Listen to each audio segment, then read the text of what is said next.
Welcome to Folio, an actual play podcast about solo and epistolary TTRPGs. I am your host, Satah. My goal is to showcase multiple possible experiences of self-paced games by inviting guests to play them alongside me so I can compile our stories together.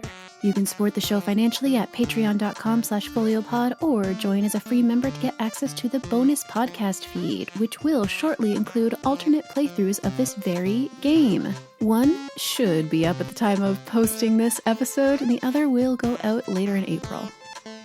Today we are playing My Turn, Draw, a hope punk narrative prompt-based RPG about building insurmountable odds but always finding a way to prevail with a dramatic flair by Jackie Leung.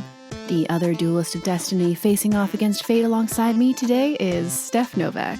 My Turn Draw uses card combos as moves to narrate you, the duelist of destiny, struggling to overcome attacks from, but eventually triumphing over, the duelist of fate.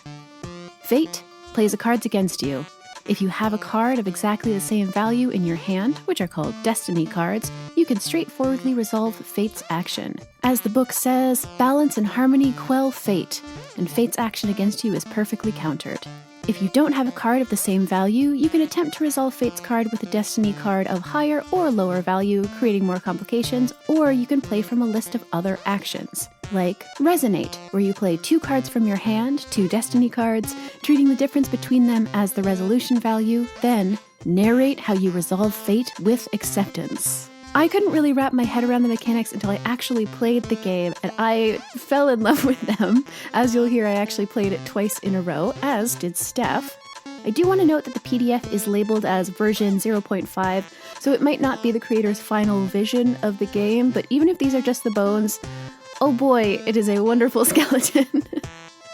Steph and I both told very goofy, high-stakes, low-seriousness stories, and I'm super grateful that this game could facilitate that. It's something I absolutely love that I think you don't get a lot of in solo games, which have a tendency to be very emotionally heavy, which of course has its place and is wonderful, but oh wow, it's so nice to just sit down and do something fun and goofy. And also pretty quick, which is a huge treat in TTRPGs. So quick, in fact, that this, as a folio first, is a single episode series. This is the first and final episode, so let's just get into it.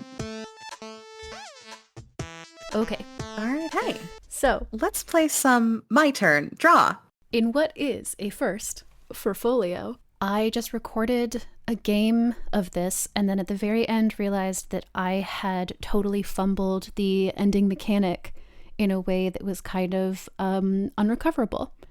And so this is the second time that I'm playing this game, and I'm just going to release the other one as bonus content because I think that it was really fun, but I did mess up a fairly core mechanic of the game enough that I was like, I don't love that as a representation of the game. So let's do it again. This was my trial of fate and destiny. Luckily, I found out this game seems to go very quickly, which is why I don't feel too bad about doing it again. My last game came in at about 45 minutes, and it's going to edit down to considerably less than that, I imagine. I think we'll start off with concept here, because it is very simple. What if you got Jumanji'd with Candyland? Or maybe reverse Jumanji'd?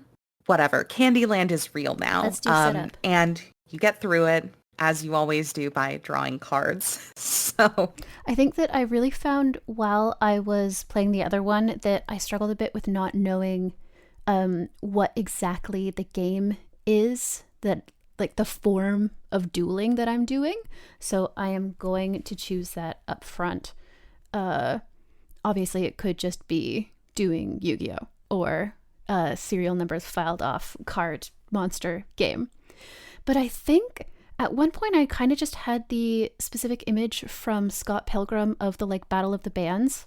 And I think I want to do an amalgam of the two where I am involved in an underground music battle scene where it is a battle of the bands, but our sounds create monsters to fight each other. With this in mind, let's answer some setup questions, shall we? So for the setup, In classic me fashion, I am going to answer the questions by rolling on the potential answers that they give. There are 5 results or 5 items on each list, so I'm going to roll a d6 and ignore 6s. Why are we confronting fate? The fate that consigned us to existence in Candyland? I think someone is counting on me, and I must succeed. Why do you confront fate? Got a 1. I have something to prove, and I aim to be the best. Who would be counting on me in this situation? My brain has unfortunately gone, it's all the other little tokens. And hey, yeah, let's say it's a bunch of friends. We're all in this together, and I am taking point in the Candyland evacuation. So, can't let him down. Absolutely not. What is your style when you duel against fate? 2. Cunning and ambitious. I revel in a challenge and aim for an enormous payoff. Ooh. What is our style when we duel against fate? I think it's trusting and dependable. I think that's the move. I remain steadfast in my convictions and believe in something. So I think one thing that looks like in a music sense is the heavy use of a loop pedal. I have a habit of, like, it seems like I'm probably going to lose because it starts quite slowly, but then escalates to something that is absolutely uncontrollable by the other person and essentially unbeatable. What do I believe in? Funny you should ask. I believe in A, the power of friendship, and B, the inevitability of a card that will put me way ahead in this game. It's the Queen Frostine card, the one that is farthest along on the Candyland board, and a great way to shorten up games of Candyland with small children. Just stacking that early on the deck. But we'll see how that goes. But yes, I think trusting and dependable is the move here. How did you get into this predicament? How did we get into this predicament? Or how are we in that confrontation? 3. Fate has manipulated and directed me all along. That immediately gives me the image of, like, the shadowy record exec or whatever lurking in the back of these shows. Okay. You know what? I feel like I told on myself a little bit in my existing beef with Candyland. I've made a vow of enmity against fate and followed its trail. I think I may have inadvertently placed myself and my friends, maybe in some sort of babysitter's club style shenaniganery. And we seek to destroy one of the more irritating games to ever exist in the form of Candyland. I've decided that enough is enough, and we're going to learn to play something else. Anything else. Maybe guess who? It seems distinctly possible that part of what's happening here is that, like, they're like, oh, you're good. I'm trying not to be too Scott Pilgrim with this, and I kind of forget some of the plot of Scott Pilgrim, so if I rip it off, it's probably largely unintentional. But, like, you're good. You should sign to my label without your band and come be a pop star. And I'm like, no, I have integrity. Or whatever. And I think that they've absolutely they've played on my ambition, right? My style of being cunning and ambitious. They have, like, played on that to sow a little bit of division between my band and I, and been like, maybe you'll be better off. But I'm like, no, I am so strong and love my band. And where has fate brought us? Where has fate brought you? 1. A familiar place from my past, but changed and not for the better. Ooh. So, first 2 things that come to mind are, like, the first place I ever played a show, or my first rehearsal space, or maybe even the first rehearsal space with the band. Well, it can only have brought us to a mysterious realm where time and space are twisted and warped, by which I mean Candyland board real. And it's like, it's gone condos or something. It's like, we used to practice in, like, the basement of the record store that our drummer worked at. or something like that. And it's still not the basement, but like the back room, because I want the horizon to be basically the same and like see out the window. And that store has since been, like, first it was bought by a chain, like a music chain, and then it was amalgamated into a different music chain, and then it just died and it got turned into some like just some stupid some shitty business. Maybe no, I was trying to think if it could be something that is like, you know, data banks for AI that is like and have this be like a morality tale, a tale of like your old record space got taken over by this shitty product that is undermining creativity, whatever. But no, I think that's too abstract. It's more fun if it's just got turned into like the equivalent of like a too fancy weed store that looks like an Apple store. Maybe just bougie clothes. Oh yeah, because it's totally bougie clothes, because during the course of this show leading up to this final duel, you've seen like us making our own merch and uniforms and all that kind of stuff, and especially when we were first rehearsing. So we are in our first regular rehearsal space, but either what it is now or what it might be in the future. Probably what it is now, but amplified. So it's like this shitty chain store of generic, too expensive clothes and just no speck of our stupid, punky sensibility around it. And I think that like it's the kind of thing where I get brought and she's like, look, isn't this better? This being the record exec. And I'm like, what? No, this is disgusting. There's not even a little bit of individuality left in it. Look at these drones in their t-shirts. Or whatever. My friends and I, presumably we are teens of some flavor. You know, we're in high school. We need gas money. We're babysitting. The game of choice far too often is Candyland. And frankly, enough is enough. We made some choices. We took action to kind of wipe Candyland off the map, because it's a miserable game and children never seem to get sick of it as much as we wish they would. And in doing so, we have encountered the final boss, the greatest step in destruction of Candyland as a concept, which is, of course, Candyland itself, defying destruction, continuing on in various iterations for decades. And who knows, maybe we'll be the ones to finally pull it off. Let's grab some cards. That seems like a pretty good setup. So let's deal 5 cards to ourselves from the top of the deck. That is going to be my destiny hand. And now I'm going to draw 5 cards from the bottom of the deck, which I find so physically difficult to do. 2, 3, 4. There's 5. This is the line of fate. Let's reveal the first fate card. All right, reveal 1 fate card from the line of fate. Absolutely. Based on your answers, tailor the theme of the fate card and narrate the starting situation. Remember that you're in peril. I think the peril is just having to deal with Candyland more, or drowning in the peanut butter swamp. One of the two. Equally horrific ends to things. The 4 of clubs. So our starting card is the 6 of clubs. Clubs are a fate of danger and suspense. A fate of danger and suspense. A fate of arrogance and ignorance clouds your path. A fate of arrogance and ignorance cloud your path. Which seems fitting.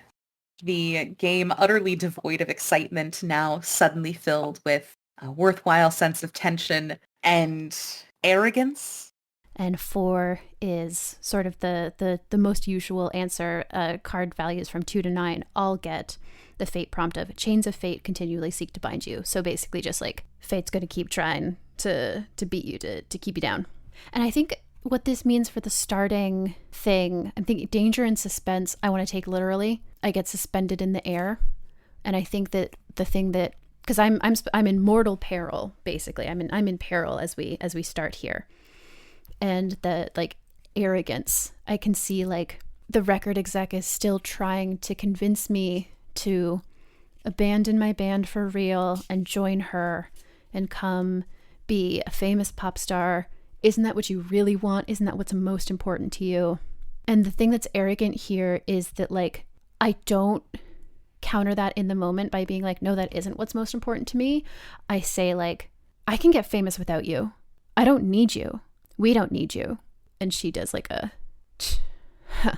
well, we'll see about that. Have you ever seen someone over the age of like 10 in the face of Candyland? It's nothing but arrogance, especially when you can distract a toddler into looking away so you can stack the deck and make a game quick and relatively painless.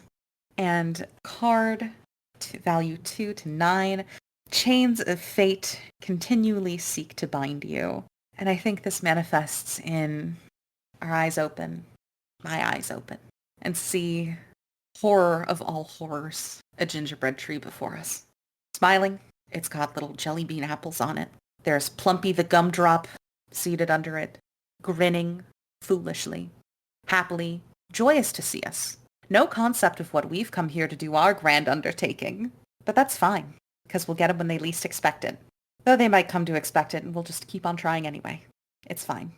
Spotlight, dear. The, like, ground that I've been standing on raises really fast up into the air, and a spotlight goes on me. And I am, like, suspended in midair as we begin, like, on a platform that is, like, dangling or whatever. In what we can only describe as a sort of Wizard of Oz moment, there is a brick road before us, colorful, bright. I think this one might be made of chocolate or some sort of brittle, and in multiple colors, not just yellow, but such is the point of the game. A pile of cards lies before us. The only way to win is by playing, and so we must play. Yeah, that's how we begin. Let's go to turn 1. Just a quick interruption here because Steph is magnanimous enough to bring this level of heat to the show with no desire to drop any plugs, but I am not this way. First of all, if you're currently listening to my show, thank you. Check out gaygothvibes.online to see some of my other work in games and in music. I released an EP at the end of last year, made a full-length album for Record Production Month in February. You can get them on Bandcamp or listen to them pretty much wherever you rent your music. And I don't know, give me a shout if you need an editor for your TTRPG or your podcast. And now, it's time to see how our duelists of destiny ultimately prevail over the duelists of fate in their climactic battle. So every turn, you can take one action. Let's look at the actions and let's see what my hand is looking like. Let's check out our cards. So basically the ideal thing is that you can resolve fate cards by playing a card that is the exact same value as it. If you play a card that isn't the exact same value, then either it's unresolved and it stays there on the line of fate, or you end up drawing a new one. Barring that, you can play something that is the same suit and a higher value, which then you treat as having the same value. And I have a Queen of Clubs in my hand.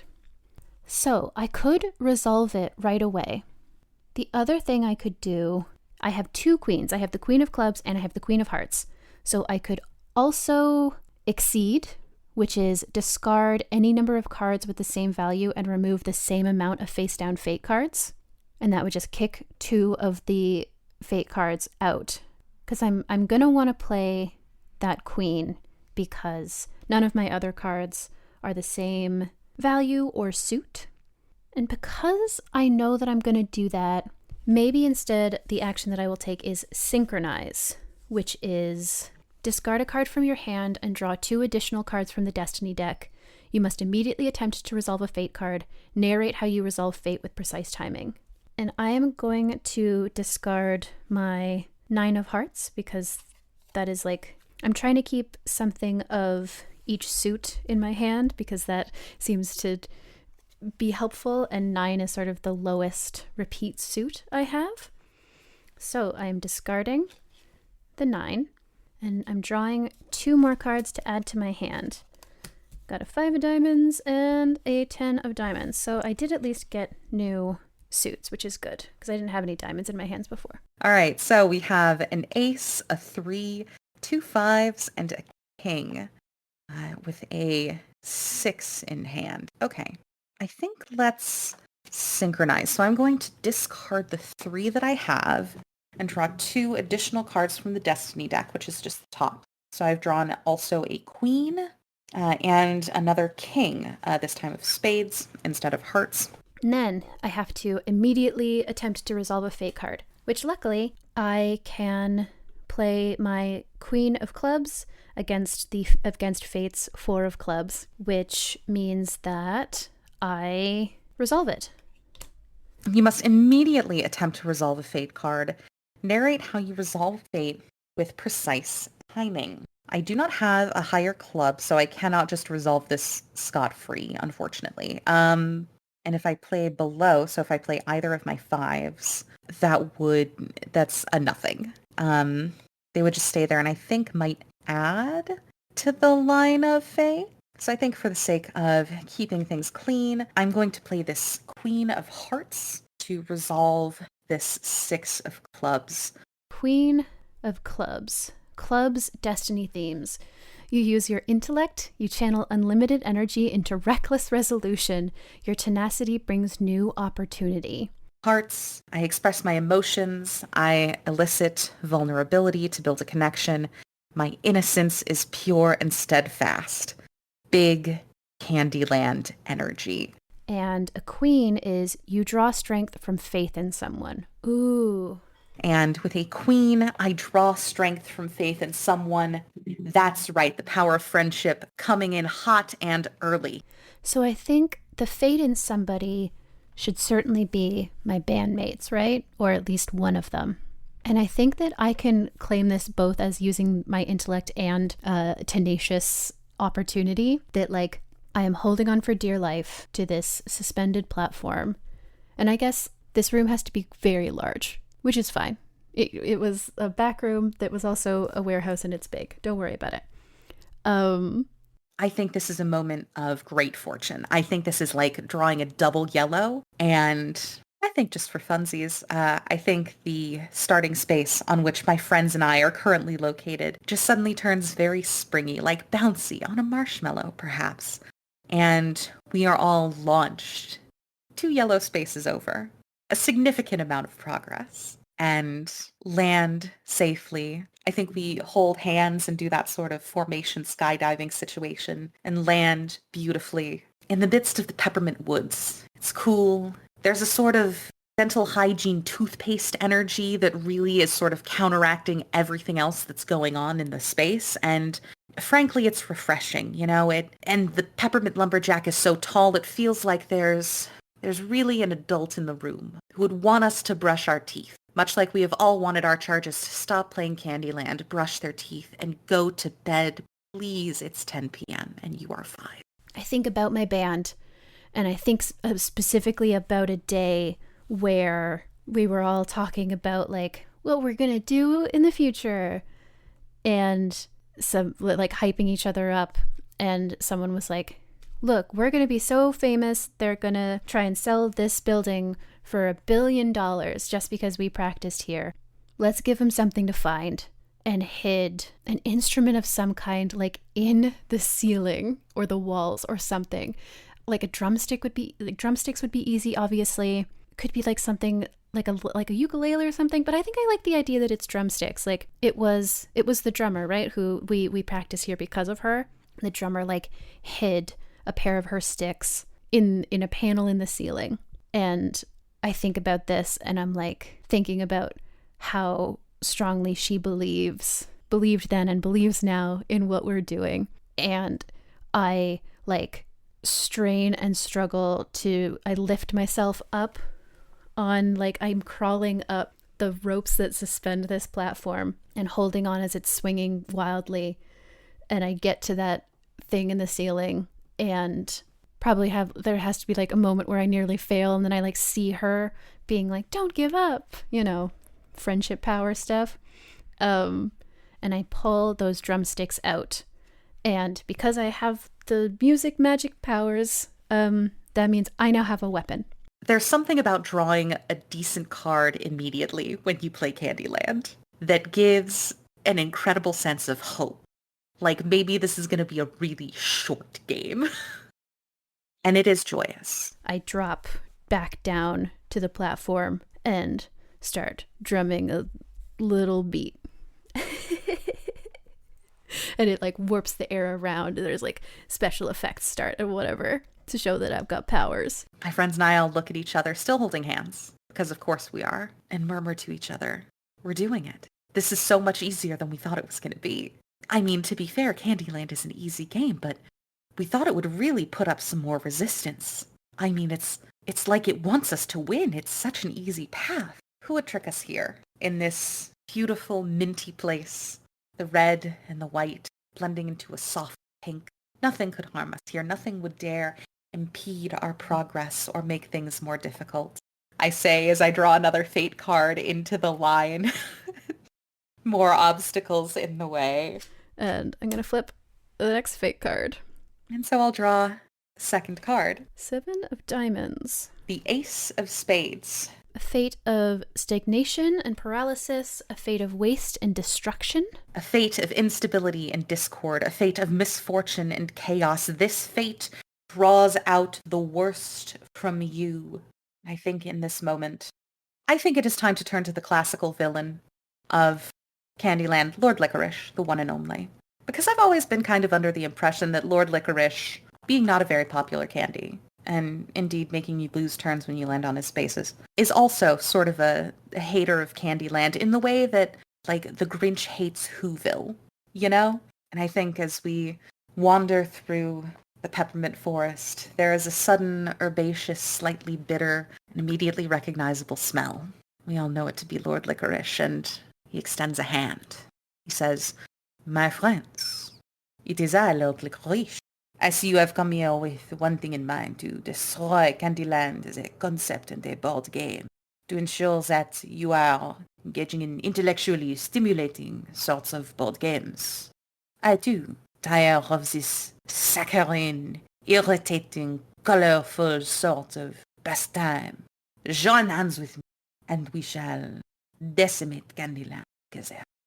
We will dissolve it like sugar in water." And we all consider this because, well, the enemy of my enemy, as they say. Okay, chains of fate continually seek to bind you. Yeah. Stagnation, waste, destruction. Yeah, so I think what this is that in reaction to me pulling these drumsticks out of the ceiling, the record exec is furious and is like, fine. Well, if you're going to play that way, then I'll just take the whole place down. And like presses play on the like iPod on in a holster on her belt, and a song starts blaring that creates a big old monster, magic monster, that is trying to tear the building down completely. Like, just like, fuck it, we'll take it. Well, I was going to preserve this for you as something special, but no, now you don't get to have it. I'm going to destroy it. And also keep you from, like, I don't know what other tricks you have up your sleeve, so just going to destroy it. I think for a moment we are all so ready to go with it. Because, my God, finally someone who understands. You know, we haven't exactly spoken to anyone else here. We've mostly been trying to avoid them, and frankly, we would have avoided Lord Licorice if we had but the chance. But, you know, it's nice to know that our feelings about Candyland are reasonable and justified. I've got a 10 of diamonds, which is the same suit and higher than the 7 of diamonds, so I am good to go on resolving that. So I could just resolve it. Let's see if there's anything else that I can do. I think that I'm just going to straightforwardly, I'm going to resolve this fate card. I'm going to play my 10 of diamonds on the fate's 7 of diamonds, which, because it's the same suit and a higher value, is treated as a 7, so it's equal, meaning balance and harmony quell fate, remove both destiny and fate cards from the line of fate. And 10 of diamonds. You experience growth, you initiate and pass judgment on a decision, you protect things important to you. And 10 is Success breeds good fortune. Interesting. So what I will do here is I will resolve fate and destiny, and I will play the Ace of Diamonds in response to this Ace of Spades. So I am at the card's value. Balance and harmony quell fate. I remove both destiny and fate from the line, leaving me with 4 cards. Ace is us bringing out the best in ourselves. And diamonds are we experience growth. We initiate and pass judgment on a decision. And I protect things important to me.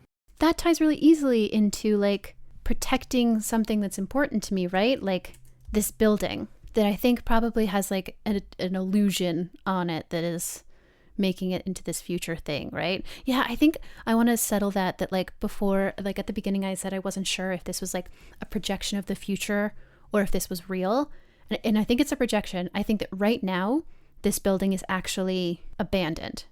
Like all of the stuff did happen that like it got bought by a chain and then turned into another chain, but this final step hasn't happened yet. That company went bankrupt and this building has been sitting empty, but right now is projected into this like bougie future thing. So I still have the chance to let it not happen, basically, is my point. And I am gonna protect it. I'm gonna protect it.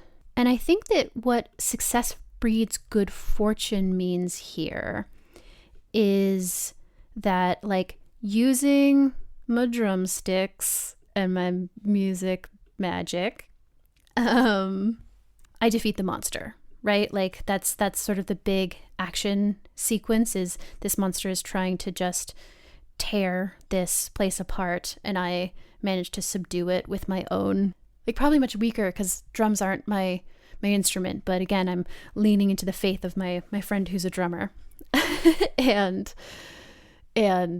channeling her as much as I can.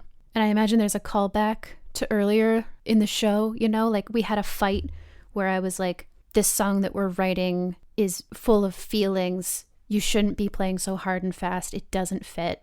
Why do you have to be the center of attention? Like, just be quiet. And I end up just in my desperation falling into playing the thing, like the harder, faster thing that she'd been writing. And it's like recognizable. And at a certain point, I like mutter out loud to myself, like, ugh, okay, you were right. This is better. And that's like, it defeats the monster. We are well seduced by Lord Licorice and his too good to be true promises, because there are at least, I have looked up a number of board versions of Candyland for this. And to be perfectly frank, there are some handsome Lord Licorice iterations in here. Which one is this? Yeah, hey, 2010 Candyland Lord Licorice. He looks kind of like Captain Hook from Peter Pan. It's a vibe. And I think many of us do enjoy this. I think it's really, it's enticing, in addition to the fact that we love to be able to see eye to eye with someone, even though they may be a villain. And all of us, friends, compatriots, co-conspirators, agree that, yeah, let's stick with this guy. This is a good idea. And then I look around. I let the smell of peppermint waft over me in the distance. I hear the dull thwack of a candy axe against a candy tree. It's ringing and serene. And for a moment, the one moment, the important moment, I remember, this dude is the villain of the game. His entire deal is to impede the progress of those who would pass through Candyland and seek an ending. So surely something has gotta be up. And I say to my friends, whoa, hey guys, do we need help for this? Are we the sort of people who can't solve our own problems, who forever draw on cards, hoping over and over again to draw a red card to escape the molasses swamp? No. We're the sort of people who say, look, there's a dog outside. And while the toddler runs over to look for a dog that we just made up, we slide that card in. We do it ourselves. We pull ourselves up by the Candyland bootstraps. Also, I think we should be just a little bit genre savvy here, guys. He is the villain. Any sort of interaction with him slows us down. And do we really want to be here any longer than we absolutely have to be? And the gang looks appropriately chagrined. There are some hung heads, some frustrated sighs. One friend who was asking if Candyland had cell phones, and if so, would Lord Licorice perhaps like to exchange numbers so they can talk about this plan thing more. We let that one happen, for the record. Love wins, but eventually, as the person who has taken point and is responsible for drawing the cards, I say, "Sir, I appreciate it. And I know that you do noble work, but we don't belong here. And our quest is our own." And yeah, maybe he tries to stop us, but at that point I stop listening because I drew another card. And it's time to get marshmallow spraying somewhere else. Let's flip a fate card. I think that success breeds good fortune is that I defeat the monster so hard that the iPod of the record exec sparks, and she yells and has to rip it off and throw it. And so she certainly still has other stuff up her sleeve, but she now doesn't have access to that specific weapon, and that resolves that. So now I've got these 3 fate cards, and I'm going to reveal one. The 9 of clubs. The 9 of diamonds. A fate of danger and suspense, a fate of arrogance and ignorance. A fate of stagnation, waste, and destruction. Cool. And the chains of fate continually seek to bind. My inkling is that I'm going to lean into the stagnation thing here of the exec being oh, what, you're just going to play the same shitty small shows and venues over and over for the rest of your life? You could be so much bigger. Look at you. But first I have to decide what my action is going to be. I think, in choosing to draw another card to go with the existing path, we are not breaking any molds. We are indeed playing Candyland, the game that so exhausts us. So the arrogance is absolutely there. We spring, we sproing, marshmallow, wonderful. This one is just a blue. 1 blue. Lone. We move 2 steps. Lord Licorice is still there, but, with the sort of recent browbeating, he's clearly about to make his way out. And so, again, in our arrogance, we don't see any possible danger here. So what happens when you play a destiny that is above a card's value? Draw a new fate card from the bottom of the deck and place it face down. Okay. So I think I have to do that. I don't have any other options right now. Let's see. I don't have anything that's the same value. I don't have anything that adds up to the value or has a difference of the value, I think. What's 13 minus 5? Not 9. Close, but not 9. So I think I'm going to synchronize, and I'm going to discard my Jack of Hearts and pull 2 Destiny cards. And I just pulled a diamond so I can actually resolve that. Because what I was going to do, when you synchronize, you discard a hand, draw 2 cards, and then immediately attempt to resolve a fate card. I was just going to play my Queen of Hearts on Fate's 9 of Diamonds, and then what that would do is draw a new fate card. And so I was preemptively well, I would like more ammunition, so I'm going to discard a card and then pull.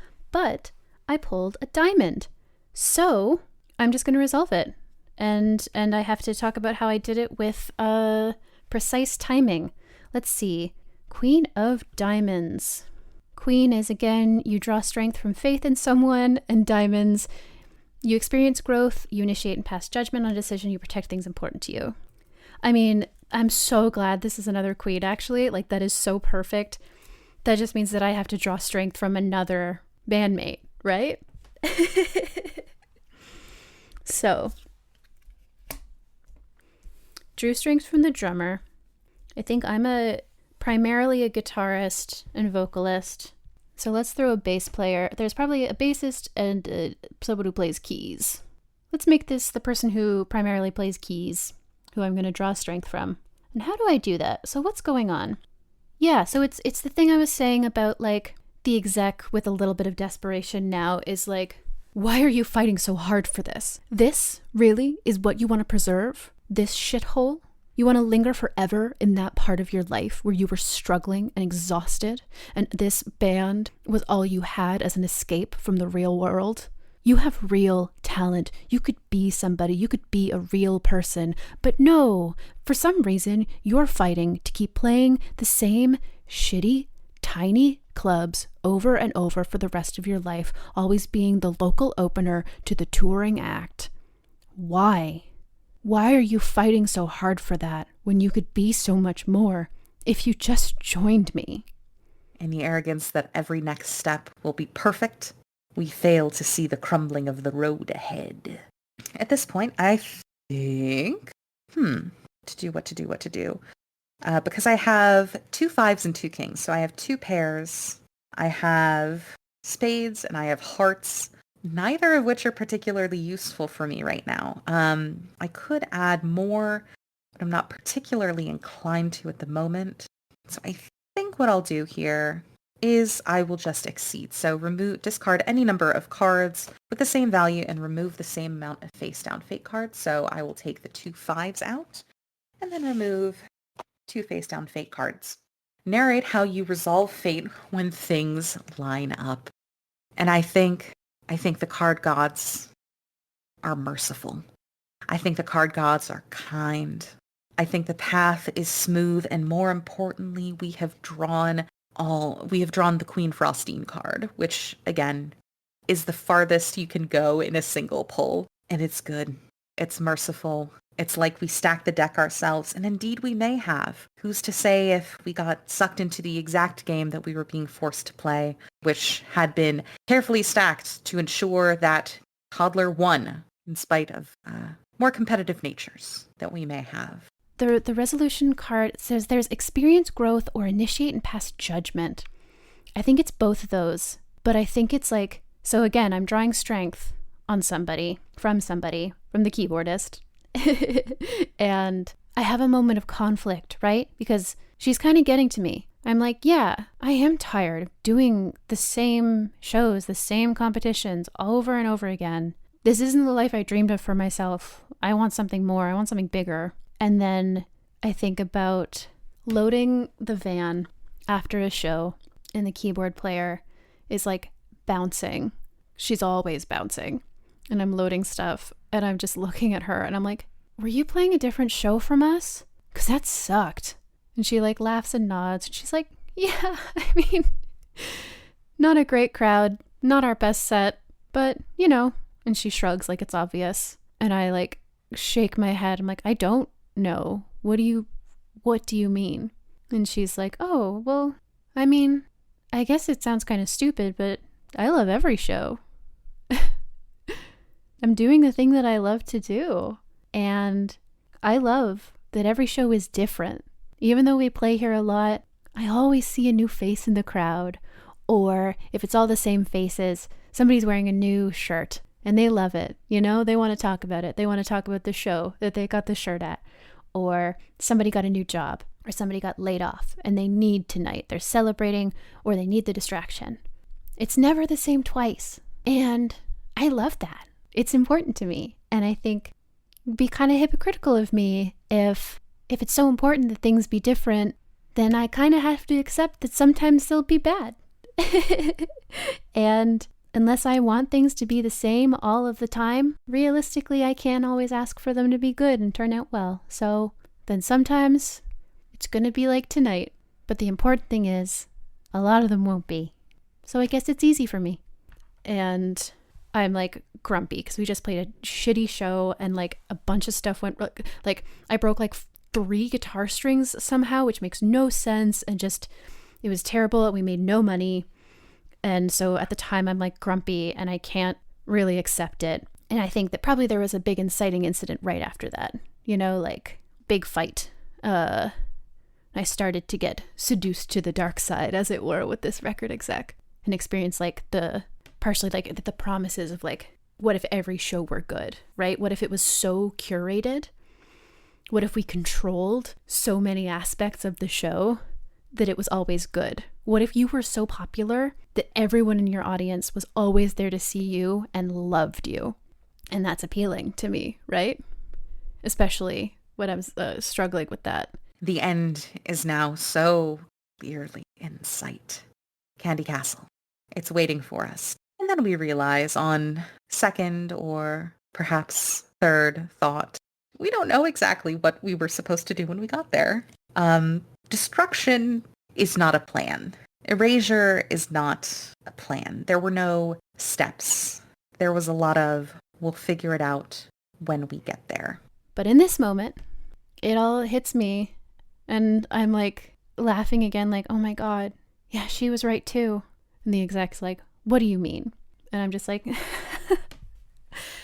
I mean that, look, first of all, I think you're wrong.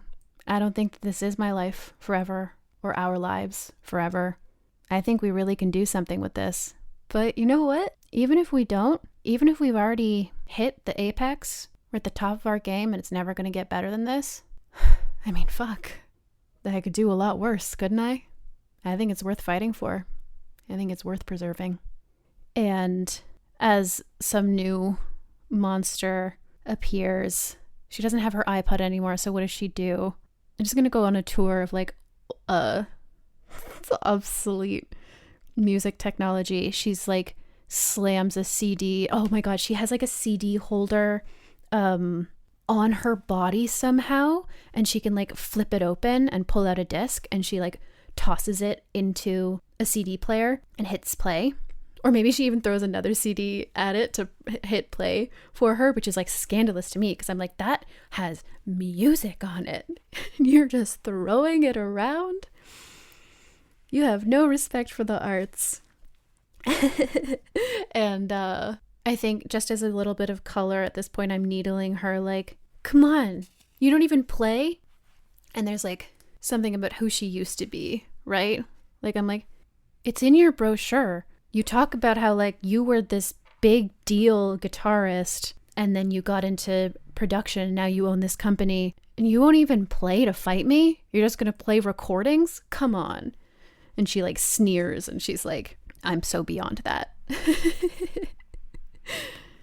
And I gotta flip a fate card and then I have to read the rules again because I think that this is part of what I got wrong last time. So I'm also realizing that I now have one face down fate card left, which satisfies one of the conditions to initiate the final destiny phase. When you have one face down fate card left on the line of fate, or you have 0 cards in your hand, you enter into the final phase of the game. Yes, so I have revealed a fate card. It's the 7 of Hearts. So we have our face down card and our 9 of Clubs. And I'm gonna go into Final Destiny. All right, so keep any unresolved fate cards on the line of fate. Got that. 1 face up card, 1 face down card.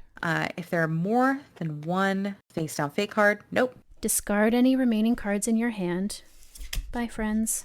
Discarding my 4 cards. Discard any remaining cards in your hand. So, Pair of Kings, it's been a wonderful time, but farewell.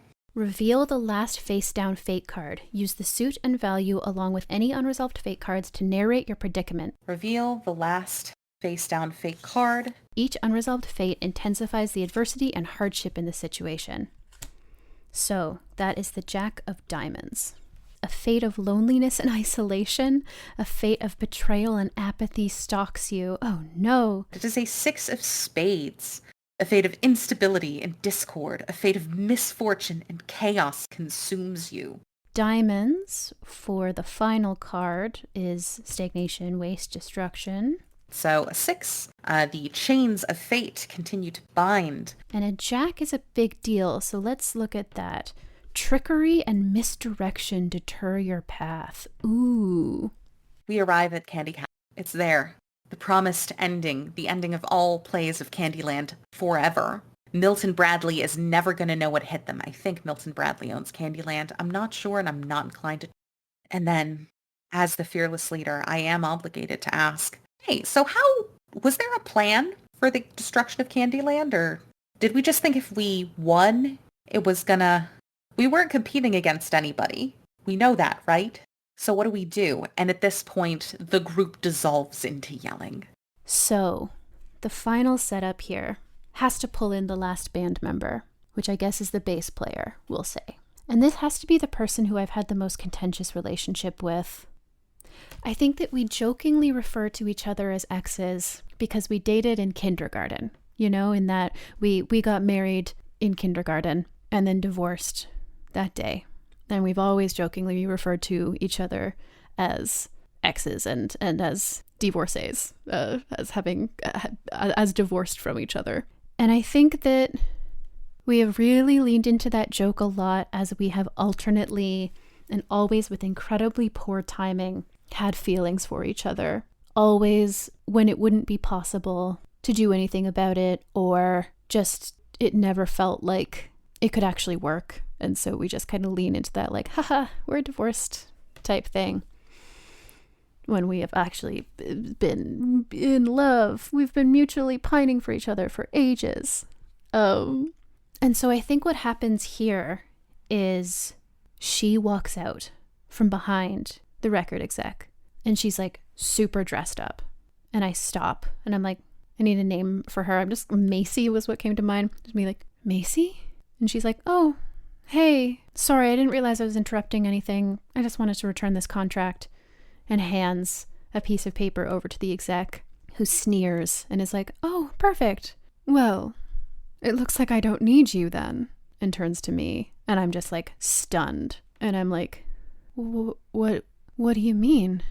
And Macy like walks forward to the edge of wherever they've been standing up at the top looking down and leans over. And she's like, what? You really think you are the only one of us who has ambitions? You have no idea. And I'm exhausted by it.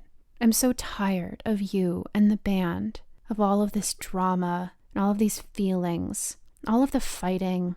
I'm just exhausted. I just want to make music. And I don't really care anymore if I do it the right way. So, when an offer I couldn't refuse came along, I didn't refuse it. But, tell the other girls good luck from me, okay? Like, winning smile. It is chaos because everybody had sort of a vague plan. There are mentions of fire and then no, water, it's candy, it's sugar, obviously. There are mentions of maybe we have the king candy, hand over the crown, and we declare Candyland to be no more and dissolve it as some sort of weird alternate state. Maybe. Maybe we have to play by the universe's rules. That one person is still saying, what if we called Lord Licorice? Which, not ideal, but hey, you do you. At any rate, no one is able to agree. And I look down and I realize that the cards which have taken us all this way are still in my hand. I can still make a move. We've reached the end. Drawing a card shouldn't do anything. And yet, the deck is still here. And with the deck must be the power to move forward, to overcome, to find something new. And so while they argue, I step up to the gates, Candy Castle. And I am going to shout at fate. This is my final turn. I claim my destiny with this card. Draw. I draw one final card.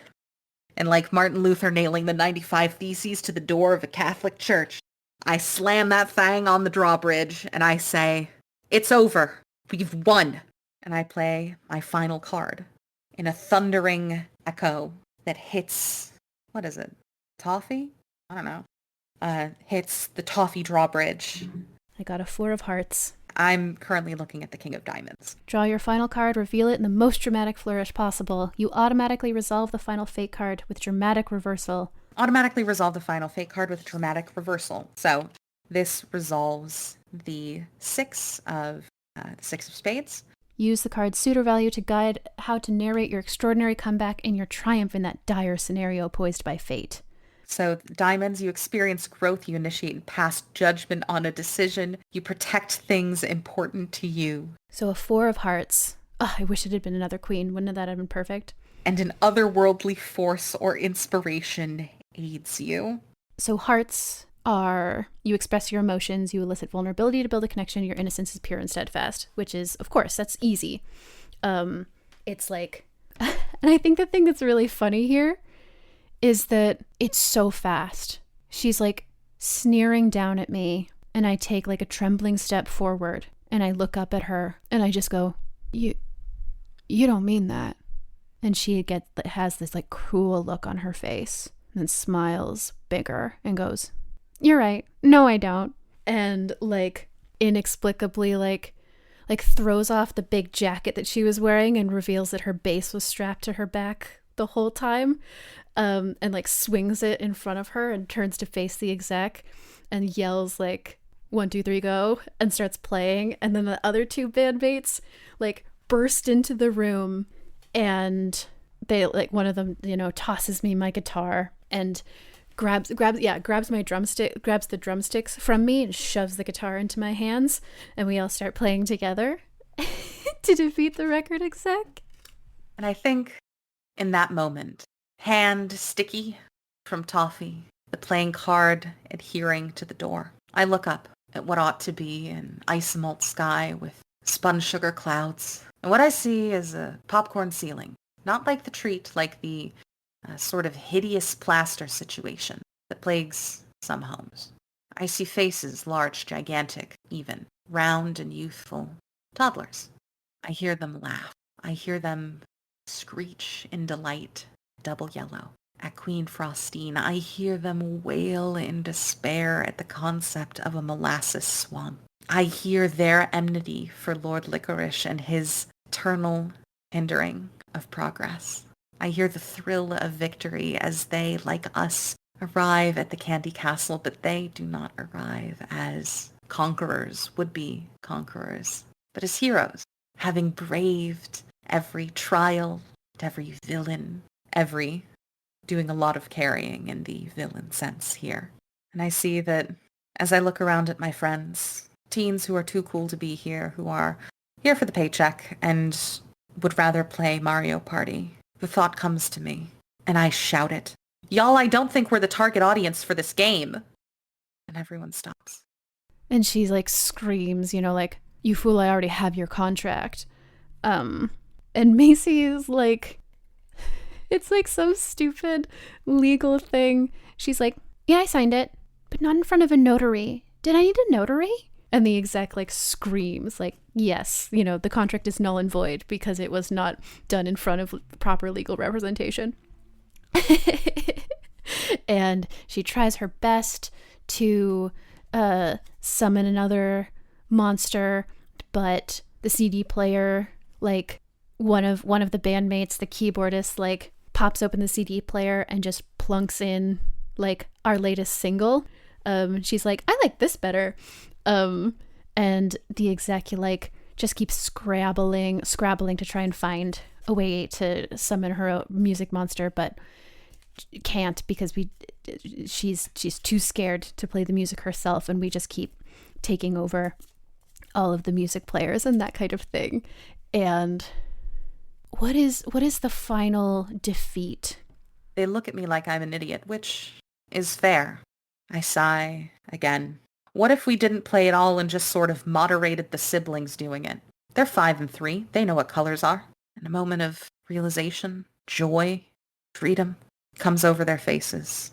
They think of other children that they can force into Candyland cage matches to duke it out with each other across that Technicolor board, leaving them to be utterly free to mess around on their phones and not really pay attention as long as you can hear them arguing about how many spaces you can get, or, you know, how the Rainbow Bridge things work. And one by one, they disappear free, their souls light. But not me. I stay there, my hand stuck to the door. And I push, and the drawbridge falls open. And I walk in, and it's just the start of Candyland again. Though, perhaps this time, seeing a smiling gingerbread tree is a good thing. I think so we're playing, and then I'm like standing over top of her, and she is like ready for the killing blow, you know, and that a single like long note rings out, and I'm looking down at her, and I'm like, "Seriously, I heard you were pretty good. If you ever want to jam." And she like look of disgust, and it overrides her fear, and she's like, "You should have finished me when you had the chance," and disappears. I like the idea that she like reaches up and strums my guitar, and that is like the power, like, and it teleports her, like that is a power that she had. And I like gasp and stop the strings, but she's gone. And I look down and I'm like, whoa, she is good. We got to be careful we don't end up like that. And it's like a big heartwarming, like, we could never end up like that because we have the power of friendship. And that is how that ends. We did it. Triumphed over fate. So yeah, I think we have triumphed over fate and its trials, by which I mean we've accepted the fate that sometimes you have to play a game that isn't for you. And yeah, that was my turn. Draw. That was so fun. Oh my god. That was so fun. And also, like, what a beautifully just quick experience. That was such a treat. I literally just played it twice in a row and loved it the whole time. I think the parts of the rules were a little difficult for me to wrap my mind around and just like could genuinely be resolved by like layout and a couple of reference tables, but it's not a huge deal because what a fun, fantastic experience that was. Yay. This has been Folio, an actual play podcast about solo and epistolary TTRPGs. To find where you can find the show, check out foliopod.card.co. Sign up as a paid member at patreon.com/foliopod to vote on games and participate in live streams, or join for free to get access to the bonus feed with edited audio-only versions of the streams a couple of weeks after they happen and occasional other stuff. Whoo! Voice didn't quite make it through that one. Thanks again to Steph Novak for your incredible contribution to the show. I am Satah. You can find my work at gaygothvibes.online. Follow me on bluesky at pesetachips.gaygothvibes.online. Today we played the entirety of My Turn Draw by Jackie Leung, linked, as always, in the show notes. Thanks so much for listening, and take care out there.